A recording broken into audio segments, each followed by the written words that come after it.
தமிழ் சொந்தங்களுக்கு உங்கள் அன்பு சகோதரன் அண்ணாமலை என்னுடைய வணக்கத்தை தெரிவித்துக் கொள்கின்றேன். உங்களிடம் ஒரு உண்மையை சொல்லி இதை ஆரம்பிக்க வேண்டும் என்று நினைக்கின்றேன். எனக்கு அரசியல் வருவதற்கு முன்பு பெரும்பாலும் தேசிய கட்சிகள் என்று சொன்னால் கொஞ்சம் நானும் தூரம் இருந்து பார்க்கக்கூடிய ஒரு சாதாரண விவசாயினுடைய மகன். காரணம் 1965 ஏற்பட்ட குளறுபடிகள். தமிழகத்தில் ஒரு மொழியை திணித்து அதைத்தான் படிக்க வேண்டும் என்று சொல்லி தமிழக மக்களை எல்லாம் கிளர்ச்சி அடைய செய்து மத்தியில் இருந்த காங்கிரஸ் ஆட்சி பெரும் பிரச்சனை ஏற்படுத்தியிருந்தார். அதனால் தேசிய கட்சின்னு சொன்னாவே கொஞ்சம் ஓரத்திலிருந்து பார்க்குற ஒரு சாதாரண மனிதனாக நான் இருந்து வந்தேன். 2019 மே 31 புதிய கல்விக் கொள்கை, நியூ எஜுகேஷன் பாலிசி, அந்த கமிட்டியினுடைய தலைவராக இருக்கக்கூடிய கஸ்தூர் ரங்கன் ஐயா, ஐஎஸ்ஆர்ஓவில் பெரிய மனிதராக இருந்தவர், அந்த ரிப்போர்ட்டை கொடுக்குறாங்க. அந்த ரிப்போர்ட் மோடி ஐயாவுக்கு கொடுக்கப்பட்ட பொழுது அதில் என்ன சொல்லியிருந்தாங்கன்னா, இந்தியாவில் எல்லாருமே 3 மொழிகளை கற்க வேண்டும். முதல் மொழி நம்முடைய தாய்மொழியாக இருக்கணும், தமிழகத்தை பொறுத்தவரை தமிழ் மொழியாக இருக்கணும். 2வது மொழி ஆங்கில மொழியாக இருக்கணும். 3வது மொழி கட்டாய ஹிந்தியாக இருக்க வேண்டும் என்று மே 31, 2019 கொடுக்கப்பட்ட ரிப்போர்ட். அது மோடி ஐயாவுக்கு வந்தோடனே கேபினெட்டில் மோடி ஐயா வச்சு இது ஏற்புடையது அல்ல, 1965 இதே தான் ஓடிட்டு இருக்கு, 68 புதிய கல்விக் கொள்கையாக இருக்கட்டும், 86 வந்த அடுத்த கல்விக் கொள்கையாக இருக்கட்டும், எல்லாத்திலும் இதே பிரச்சனை தான். ஆனால் நம்முடைய புதிய கல்விக் கொள்கை என்பது மாறுபட்டு இருக்க வேண்டும் என்பதற்காக பாரத பிரதமர் நரேந்திர மோடி அவர்கள் ஜூன் 3 2019 இந்த கமிட்டி கொடுத்த ரிப்போர்ட்டை மாற்றுறார். 3 மொழிகளை கற்க வேண்டும், உண்மைதான். காரணம், உலகம் மாறிவிட்டது, முன்னேறி கொண்டிருக்கிறது, எல்லாரும் நிறைய மொழி தெரிஞ்சுக்கிறாங்க. முதல் மொழி தாய்மொழி தமிழாக இருக்கட்டும், 2வது மொழி ஆங்கிலமாக இருக்கட்டும், 3வது மொழி கட்டாய ஹிந்தியாக இருக்கக்கூடாது. இந்திய மொழிகளில் உங்களுக்கு பிடிச்ச ஏதோ ஒரு மொழியை கற்றுக்குங்க. அதாவது ரிப்போர்ட் கொடுக்கப்பட்டது கட்டாய ஹிந்தி மொழி. காரணம் 68 அப்படித்தாங்க, அப்போ இருந்த கல்விக் கொள்கை அப்படித்தான், ராஜீவ்காந்தி ஐயா காலத்தில் வந்த 2வது கல்விக் கொள்கை அப்படித்தான். ஆனால் மோடி அவர்கள் அதை மாற்றி 3 மொழி கற்றுக்குங்க, தமிழ் மொழி கற்றுக்குங்க, ஆங்கில மொழி கற்றுக்குங்க, பிடிச்ச ஒரு இந்தி மொழியை கற்றுக்குங்க, மலையாளம் கற்றுக்குங்க, தெலுங்கு கற்றுக்குங்க, கன்னடம் கற்றுக்குங்க, எந்த மொழி பிடிக்குதோ, ஹிந்தி பிடிக்குதோ அதையும் கற்றுக்குங்க என்று சொல்லித்தான் இது வெளியே வந்துச்சு. என்னுள்ள அது தனிப்பட்ட முறையில் ஒரு பெரிய ஒரு மாற்றத்தை ஏற்படுத்தியது. ஒரு மத்திய அரசில் இருக்கக்கூடிய பிரதமர், தமிழ்நாட்டை சாராதவர், குஜராத்தை சார்ந்தவர், 5 ஆண்டு காலம் வெற்றிகரமாக ஆட்சியை நடத்திட்டு 6வது ஆண்டில் அடியெடுத்து வச்சிருக்கிறாங்க 2019. அந்த மனிதர் எந்த அளவுக்கு யோசிக்கிறாருன்னா, ஹிந்தி தெரியாத மாநிலங்கள் எப்படி யோசிப்பாங்கிறது ஒரு பிரதமர் யோசிச்சு கொண்டு வர்றார். என்னை பிஜேபியில் இழுத்து என்னை ஒரு தொண்டனாக நான் இணைத்து கொண்டதற்கு பல காரணங்கள் இருந்தாலும் கூட இது ஒரு முக்கிய காரணம் என்னுடைய தாய்மொழி தமிழ் மொழிக்கு மோடி ஐயா மரியாதை கொடுத்துருக்கிறாங்க என்பது மிக முக்கியமான ஒரு காரணம். என்னை போல லட்சக்கணக்கான தொண்டர்கள், இளைஞர்கள், சகோதரிகள் எல்லாம் பாரதிய ஜனதா கட்சி இணைந்து கொண்டிருக்கின்றார்கள். காரணம், ஒரு தேசிய கட்சியாக இருந்தாலும் மாநில நலனை முன்னிறுத்தி அரசியல் செய்ய முடியும், ஆட்சி செய்ய முடியும் என்பதை 11 ஆண்டு காலமாக தொடர்ந்து நம்முடைய பாரத பிரதமர் நரேந்திர மோடி அவர்கள் நமக்கு காண்பித்துக் கொண்டிருக்கின்றார். ஆனால் இன்னைக்கு தமிழ்நாட்டில் பாருங்க என்ன அநியாயம் பண்ணிட்டு இருக்காங்க. அதே பழைய பஞ்சாங்கத்தை அப்படியே தூக்கிட்டு வர்றாங்க. 1965 பஞ்சாங்க மாடல், அந்த பஞ்சாங்கத்தை அப்படியே ஓப்பன் பண்றாங்க. ஐயோ ஹிந்தி மொழியை திணிக்கிறாங்க, நாங்கள் ஆர்ப்பாட்டம் பண்ண போறோம். எப்படி ஹிந்தி மொழியை திணிக்கிறாங்க? ஹிந்தி மொழியை யார் திணிக்கின்றார்? 3 மொழி படிக்க வேண்டும். காரணம், உலகம் ஃபுல்லாக படிக்கிறாங்க. தமிழ்நாட்டினுடைய ஸ்டாட்டிஸ்டிக்ஸை பாருங்க ஐயா. அரசு பள்ளியில் படிக்கக்கூடிய மாணவர்கள் 52 லட்சம், தனியார் பள்ளியில் படிக்கக்கூடிய மாணவர்கள் 56 லட்சம். தமிழ்நாட்டில் அரசு பள்ளியை விட தனியார் பள்ளியிலே மாணவ செல்வங்கள் அதிகமாக படிக்கிறாங்க, 4 லட்சம் பேர் அதிகம். தனியார் பள்ளியில் படிக்கக்கூடிய மாணவர்களும் ஸ்டேட் போர்டு சிலபஸ் இருக்கு, சிபிஎஸ்இ இருக்கு, ஐசிஎஸ்இ இருக்கு, ஐபி சிலபஸ் இருக்கு. இதெல்லாம் எடுத்து பார்த்தீங்கன்னா 30 லட்சம் பேர் சிபிஎஸ்இ, ஐசிஎஸ்இ, ஐபி இதுக்குள்ள வந்துகிட்டு இருக்காங்க. அப்படி என்றால் குறைந்தபட்சம் 30 லட்சம் மாணவர்கள் தமிழ்நாட்டில் 3 மொழி படிக்கிறாங்க. 3 மொழி படிக்கிறாங்க, தமிழ் படிக்கிறாங்க, ஆங்கிலம் படிக்கிறாங்க, 3வது ஏதோ ஒரு மொழியை படிக்கிறாங்க. ஏன் இவ்வளவு பேசுறாரே நம்முடைய கல்வித்துறை அமைச்சர் அன்பில் மகேஷ் பொய்யாமொழி அவர்கள், அவருடைய மகனே தமிழ் மொழிக்கு பதிலாக பிரெஞ்சு மொழியை படிக்கிறாரு பிரைவேட் ஸ்கூல். நம்முடைய பள்ளி கல்வித்துறை அமைச்சருடைய அவலத்தை நான் சொல்றேன். எப்பொழுதுமே தனிப்பட்ட ஒரு மனிதனை வெளியே கொண்டு வருவது என்னுடைய நோக்கம் அல்ல. ஆனால் இந்த நேரத்தில் நான் பேச வேண்டிய கட்டாயம், அவர் பிரெஞ்சு மொழி படிப்பது தப்பில்லைன்னு நான் சொல்றேன். பிடிச்ச மொழியை படிங்க, 3வது மொழி படிங்க. ஆனால் உங்கள் குழந்தை பிரெஞ்சு மொழி படிக்கணும் பிரைவேட் ஸ்கூலில். இந்த 52 லட்சம் பேர் அரசு பள்ளியில் தட்டு தடுமாறி அதில் லட்சக்கணக்கான மாணவர்கள் வெறும் மரத்துக்கு கீழே வெயில்ல உடைஞ்சு போன ஒரு பிளாக் போர்டை வச்சுக்கிட்டு குறைவாக ஆசையில் இருக்கக்கூடிய அந்த நேரத்தில் அவங்க படிச்சுட்டு இருக்கிறாங்க. இதை எப்படி ஏற்றுக்க முடியும்? முதலமைச்சர் ஸ்டாலின் அவங்ககிட்ட இருந்து ஆரம்பித்து கடைசி திமுக கவுன்சிலர் வரைக்கும் நான் சொல்கிறேன். நான் யாரும் எடுக்கல. திமுகவுடைய கடைக்கோடியில் இருக்கக்கூடிய கவுன்சிலர் வரைக்கும் குழந்தைங்க 3 மொழி படிக்கிறாங்க. பிரைவேட் ஸ்கூலுக்கு போகிறாங்க, படிக்கணும். ஏன்னா அவங்க படிக்கணுமா, வெளிநாட்டுக்கு போகணுமா, நல்லா சம்பாதிக்கணுமா, மல்டிநேஷனல் கார்பரேஷனில் வேலை பார்க்கணுமா, சிவில் சர்வீஸ்க்கு வரணுமா, அரசியல்வாதிகளாக வரணும். ஆனால் அரசு பள்ளியிலே படிக்கக்கூடிய 52 லட்சம் மாணவர்கள் நாம் என்ன பண்ணணுங்க? இவங்களுக்கு போஸ்ட் ஓட்டணும். இது அவங்க நோக்கம். தமிழ்நாட்டில் மொழியை வைத்து கல்வியை வைத்து 2 classes ஆஃப் பீப்புள், 2 தரப்பட்ட மனிதர்களை உருவாக்கிட்டாங்க. ஒருவன் மேல மேல போயிட்டு இருப்பான், கல்வி தகுதி குறைவாக கொடுத்து இன்னொரு தரப்பட்ட மனிதன் அவங்களுக்கு நம்ம பணி செய்யணும். கடையில் கை கட்டி நிற்கணும், வேலை பார்க்கணும், கூலி வேலைக்கு போகணும், தோட்டத்தில் வேலை பார்க்கணும். அவங்க ஒரு கம்பெனி நடத்தினாங்கன்னா டயரை உருட்டணும், வீட்டை சுத்தம் பண்ணணும், தெருவை சுத்தம் பண்ணணும், துப்புரவு பணியாளர்களாக வேலை செய்யணும். இதெல்லாம் நாம செய்யணும். ஏன்னா அரசு பள்ளியில் படிச்சுட்டாங்க, அவங்களுக்கு 2 மொழி மட்டும்தான் தெரியும். அந்த 2 மொழியும் உருப்படியா தெரியுதா? அடுத்த கேள்வி. தமிழை வைத்து அரசியலிலே தஞ்சம் அடைந்து பிழைப்பு நடத்தி கொண்டிருக்கின்றார்கள் திராவிட முன்னேற்ற கழகம். தமிழ் மொழியை வச்சு பிளப்பு நடத்துறாங்க. அவங்க நிலைமையை பாருங்க. இந்த ஆண்டு 2024 ஏசர் என்கின்ற அமைப்பு ஒரு லேர்னிங் அவுட்கம்ஸ், ஒரு மாநிலத்தில் படிப்பினுடைய தகுதி, கல்வித்திறன் எந்த அளவுக்கு இருக்குன்னு சோதிக்கக்கூடியது. மினிஸ்ட்ரி ஆஃப் எஜுகேஷன் அவங்க நடத்தக்கூடிய ஒரு ஆய்வு. நிறைய என்ஜிஓக்கள் சேர்ந்து அந்தந்த மாநிலத்தில் நடத்துகிறாங்க. தமிழ்நாட்டில் ஏசர். இதை தாண்டி எந்த ஒரு ஆய்வறிக்கையும் இல்லைங்க சார், இல்லைங்க பெரியவர்களை, தாய்மார்களே. இந்த ஏசர் 2024 பாருங்க. 2ஆம் வகுப்பில் இருக்கக்கூடிய ஒரு தமிழ் பேரா கொடுக்குறாங்க. இதை படிக்கணும். எத்தனை மாணவர்கள் 2ஆம் வகுப்பில் படிக்கிறீங்க, எத்தனை மாணவர்கள் இதை 5ஆம் வகுப்பில் படிக்கிறீங்க, எத்தனை மாணவர்கள் 8ஆம் வகுப்பில் படிக்கிறீங்க. அவங்க கொடுத்த அந்த தமிழ் பேராகிராஃப் பாருங்க. ஒரு ஊரில் ஒரு ஏழை விவசாயி இருந்தார். அவரிடம் ஒரு பானை இருந்தது. அதில் அவர் தினமும் வீட்டிற்கு தண்ணீர் கொண்டு வருவார். ஒரு நாள் பானையில் ஒரு ஓட்டை விழுந்து விட்டது. என்ன செய்வதென்று யோசித்தார். அவர் தண்ணீர் கொண்டு வரும் பாதையில் பூ விதைகளை விதைத்தார். அந்த ஓட்டை பானையிலிருந்து ஒழுகிய நீரினால் அந்த விதைகள் செடிகளாக வளர்ந்தன, அழகான பூக்கள் மலர்ந்தன. இதுதாங்க ஐயா பேரா. இதை 2ஆம் கிளாஸில் இருக்கக்கூடிய textbook, school textbook, அதெடுத்து எல்லாத்தையும் படிக்க சொல்கிறாங்க. 3ஆம் வகுப்பில் எத்தனை பேர் இதை படிக்கிறாங்க? 3ஆம் வகுப்பில் படிக்கக்கூடிய நம்முடைய மாணவ செல்வங்கள் இந்த தமிழில் எத்தனை பேர் படிக்கிறாங்க? அந்த ஆய்வறிக்கையின்படி தமிழகத்தில் 87% குழந்தைகள் 3ஆம் வகுப்பில் இதை படிக்க தெரியல. 87% கிளாஸ் 3 படிக்க தெரியல. இதே உத்தரப்பிரதேசம், குஜராத், மகாராஷ்டிரா, பீகாரில் அவங்களுடைய தாய்மொழி ஹிந்தியை குடிச்சு, குஜராத்தியை குடிச்சு படிக்க சொல்கிறாங்க. இதே மாதிரி ஒரு பேராகிராஃப். ஸோ உத்தரப்பிரதேசில் எடுத்துக்கிட்டிங்கன்னா 27% படிக்கிறாங்க. அப்போ என்ன அர்த்தங்க? 27% படிக்கிறாங்கன்னா 73% படிக்க முடியல. தமிழகத்தில் 87% படிக்க முடியல. உத்தரப்பிரதேசில் 73% படிக்க முடியல. குஜராத்தில் 75% படிக்க முடியல. மகாராஷ்டிராவில் 63% படிக்க முடியல. பீகாரில் 80% படிக்க முடியல. 3ஆம் கிளாஸில் இருக்கக்கூடிய பையங்க அவங்க தாய்மொழியில் ஒரு பேரா படிக்கணும். தமிழகத்தில் 87% குழந்தைகள் 3ஆம் வகுப்பில் 2ஆம் வகுப்பினுடைய பாடப்புத்தகத்தில் இருக்கக்கூடிய நாம் படித்த இந்த தமிழ் பேராவை படிக்க முடியலைங்க ஐயா. சரி, இதே பேராவை 5ஆம் வகுப்பு குடிச்சு படிக்க சொல்கிறாங்க. 5ஆம் வகுப்பு அரசு பள்ளியில் இருக்கக்கூடிய மாணவனை படிக்க சொல்கிறாங்க. தமிழகத்தில் 5ஆம் வகுப்பு படிக்கக்கூடிய அரசு பள்ளி மாணவன் 63% பேர் அது படிக்க முடியும். 5ஆம் வகுப்பு மாணவன். இதை 8ஆம் வகுப்பு மாணவன்கிட்ட கொடுத்து படிக்க சொல்கிறாங்க.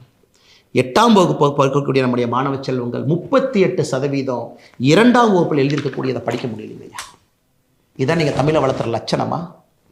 இருமொழி கொள்கை தோல்வி அடைந்து விட்டது நீங்கள் ஒத்துக்க மாட்டீங்களா? இருமொழி கொள்கையில் ஜெயிச்சவை யாரு? திமுக காரன். ஜெயிச்சவை யாரு? திமுக காரன் கட்சியில் இருக்கக்கூடிய கவுன்சிலர்லேருந்து முதலமைச்சர் வரைக்கும் நீங்கள் ஜெயிச்சிட்டீங்க ஐயா. நீங்கள் நல்லா ஜெயிச்சிட்டீங்க.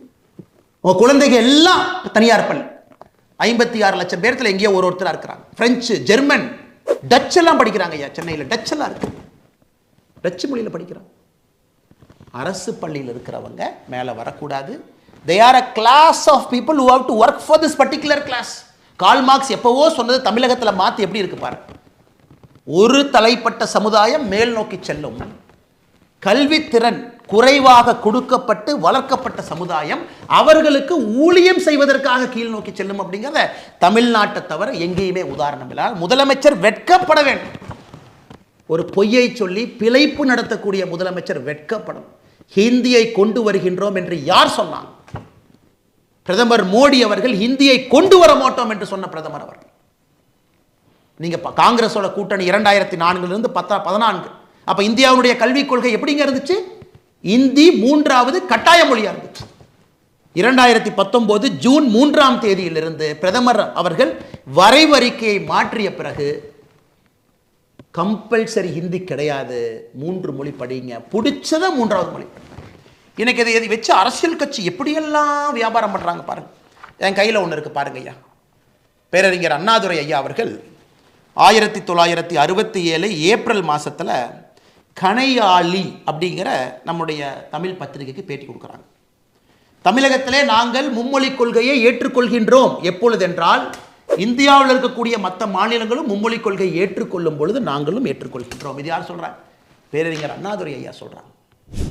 இன்னைக்கு இந்தியாவில் பக்கத்து மாநிலம் கேரளாக்கு போங்க ஐயா, 6வதுலேருந்து 12வது வரைக்கும் ICT syllabus, computer syllabus, Tamil text book இருக்கு, மலையாளம் இருக்கு, இங்கிலீஷ் இருக்கு, தமிழ் இருக்கு, பக்கத்தில் முன்னேறிட்டு இருக்காங்க. ஏன் கோபத்தோடு பேசுகின்றேன், ஏன் ஆற்றாமையோடு பேசுகின்றேன்னா இந்த மாணவ செல்வங்களுடைய வாழ்க்கையை கூட போட்டுட்டு இருக்கிறீங்க. அவங்கள மேலே வருவதற்கு வாய்ப்பே இல்லாம மேல ஒரு ஏணி கொடுத்தா தாங்க ஏறுவாங்க, கயிறு போட்டா தாங்க பிடிச்சி ஏறுவாங்க. அரசு பள்ளியில் தள்ளி விட்டுட்டு ஏணியும் கொடுக்க வேண்டாம், கயிறும் கொடுக்க வேண்டாம், இவங்க யாருக்கோ கூலிகளாக கொத்தடிமையிலாக வேலை செய்ய வேண்டும் என்று நினைத்தால் அதை இந்த அண்ணாமலை எதிர்ப்பான், தமிழக பாரதிய ஜனதா கட்சி எதிர்க்கும், எல்லோரும் எதிர்ப்போம். அதில் எந்த மாற்று கருத்து வேண்டாங்க. அண்ணன் சீமான் அவர் வரி கொடுக்க வேண்டாமா? வரி அவர் சொல்றார். 2016 அண்ணன் சீமான் அவருடைய தேர்தல் அறிக்கையை பாருங்க. கல்விக் கொள்கையை பற்றி சீமான் பேசுறாங்க. மொழிக் கொள்கை எப்படி இருக்கணுமா? சீமான் அவர்கள் சொல்றாரு, பயிற்று மொழியாக தமிழ் இருக்கணுமா, கட்டாய பாடமொழியாக ஆங்கிலம் இருக்கணுமா, விருப்ப மொழியாக ஹிந்தி உட்பட உலகத்தில் உள்ள எல்லா மொழிகள் இருக்கணுமா? புதிய கல்விக் கொள்கைக்கும் அண்ணன் சீமான் அவர்கள் கொடுத்திருக்கக்கூடிய தேர்தல் அறிக்கைக்கும் என்னங்கய்யா வித்தியாசம்? என்ன வித்தியாசம்? இதை பாருங்க, என்ன வித்தியாசம்? புதிய கல்விக் கொள்கை அதே சொல்றோம், பயிற்று மொழி 5ஆம் கிளாஸ் வரைக்கும் தமிழ் மொழியில மட்டும்தான் படிக்கணும். இது நீங்களே செய்யலீங்களே. அண்ணாதுரை ஐயா செஞ்சாங்களா? செய்யல. கருணாநிதி ஐயா செஞ்சாங்களா? செய்யல. ஸ்டாலின் ஐயா நீங்க செஞ்சீங்களா? செய்யல. மோடி ஐயா செஞ்சிருக்காரு. புதிய கல்விக் கொள்கையில் யாராக இருந்தாலும், என் மகன் உங்கள் மகன் யாராக இருந்தாலும் எல்லோரும் 5ஆம் கிளாஸ் வரைக்கும் தமிழ் மொழியில தான் படிக்கணும். பிசிக்ஸ் தமிழ் மொழியில படிங்க, கெமிஸ்ட்ரி தமிழ் மொழியில படிங்க, எல்லாம் தமிழ் மொழி தான். 5ஆம் வகுப்பிலிருந்து 8ஆம் வகுப்பு வரை தமிழ் மொழியிலே படிப்பதற்கு முயற்சி செய்யப்படும். புஷ் கொடுக்குறாங்க, இங்கேயும் படிக்க வைங்க. அதுக்கப்புறம் அது ஆங்கிலமாக மாறலாம். ஆனால் 5th வரைக்கும் ஃபவுண்டேஷனல் லிட்ரஸி, அடிப்படை கல்வித்திறன் என்பது தமிழ் மொழியில தான் இருக்கும். இதை நீங்களே செய்யலையே, எதுக்கு புதிய கல்விக் கொள்கை எதிர்க்கிறீங்க? எதுக்கு இந்த டிராமா போடுறீங்க? அண்ணன் சீமான் அவர்கள் உங்க தேர்தல் வாக்குறுதியில் சொன்னதான் நாங்கள் சொல்லியிருக்கோம். பயிற்று மொழி தமிழ் 5ஆம் வகுப்பு வரை, கட்டாய பாடமொழி ஆங்கிலம் 5ஆம் வகுப்புக்கு மேலே வேணுமா வச்சுக்கங்க. நீங்க சொன்னதை தாண்டி நாங்கள் போறோம். நீங்களும் தமிழ் தேசியம் பேசுறீங்களே, தமிழ் தேசியம் சொன்னதை தாண்டி தேசியம் நாங்கள் பேசுகின்றோம் என்று. அதுக்கப்புறம் என்ன? விருப்ப மொழி, அதான் சொல்றோம் விருப்ப மொழி. 3வது மொழிங்கிறது விருப்ப மொழி. ஒரு சப்ஜெக்ட் எடுத்துக்கங்க, ஒரே சப்ஜெக்ட். மலையாளமா, மலையாளம் லாங்குவேஜ் 1 சப்ஜெக்ட். தெலுங்கா, தெலுங்கு லாங்குவேஜ் 1 சப்ஜெக்ட். ஹிந்தியா, ஹிந்தி லாங்குவேஜ் 1 சப்ஜெக்ட். அது விருப்ப மொழி. அதில் படிக்க மாட்டீங்க. 3வது மொழி என்பது ஒரு சப்ஜெக்ட் இருக்கும். எப்படி அன்பில் மகேஷ் பொய்யாமலை அவருடைய மகன் பிரெஞ்சு எடுத்து படிக்கிறாரோ, தமிழ்நாடு பள்ளி கல்வித்துறை அமைச்சர் பிரெஞ்சு எடுத்து படிக்கிறாரோ, அது மாதிரிங்க ஐயா. எத்தனை நாளைக்கு பொய்யை சொல்லி பிளப்பு நடத்தி மக்களை தீக்குளிக்க வச்சு அவங்கள சாவடிச்சு போஸ்டர் ஓட்டுறக்கும், கோந்து எடுத்துகிட்டு போகிறக்கும், தோட்டத்தில் வேலை செய்கிறக்கும், நீங்கள் போடுற பிச்சை காசை வாங்குறக்கும், க்யூவில் நிற்க வைக்கிறக்கும் எத்தனை நாளைக்கு அந்த பொழப்பு நடத்துவீங்க? அதனால் நாங்கள் சவால் விடுறோம். எல்லாரும் ஒரு பக்கம் நில்லுங்க. பாரதிய ஜனதா கட்சி நாங்கள் ஒரு பக்கம் நிற்கின்றோம். எல்லாம் நில்லுங்கய்யா, எல்லாம் நில்லுங்க. ஆண்ட கட்சிகள், ஆண்டு கொண்டிருக்கக்கூடிய கட்சிகள், ஆள நினைக்கக்கூடிய கட்சிகள், புது கட்சிகள் எல்லாம் நில்லுங்க. பாரதிய ஜனதா கட்சி தனித்து நாங்கள் ஒரு பக்கம் நிற்கிறோம், தமிழக மக்கள் பக்கம் நிற்கிறோம். எங்களுக்கு 3 மொழி வேண்டும், 4 மொழியும் வேண்டும், 5 மொழியும் வேண்டும். ஆனால் அரசு பள்ளியிலே படிக்கக்கூடிய 52 லட்சம் மாணவர்களுக்கு மட்டும் ஏன் 2 மொழி? 56 லட்சம் தனியார் பள்ளிக்கூட குழந்தைகளுக்கு, அதில் 30 லட்சம் பேர் சிபிஎஸ்சி, ஐசிஎஸ்சி, ஐபி, இவங்களுக்கெல்லாம் ஆல்ரெடி 3 மொழி படிக்கிறாங்க. என்னங்க ஐயா நியாயம்?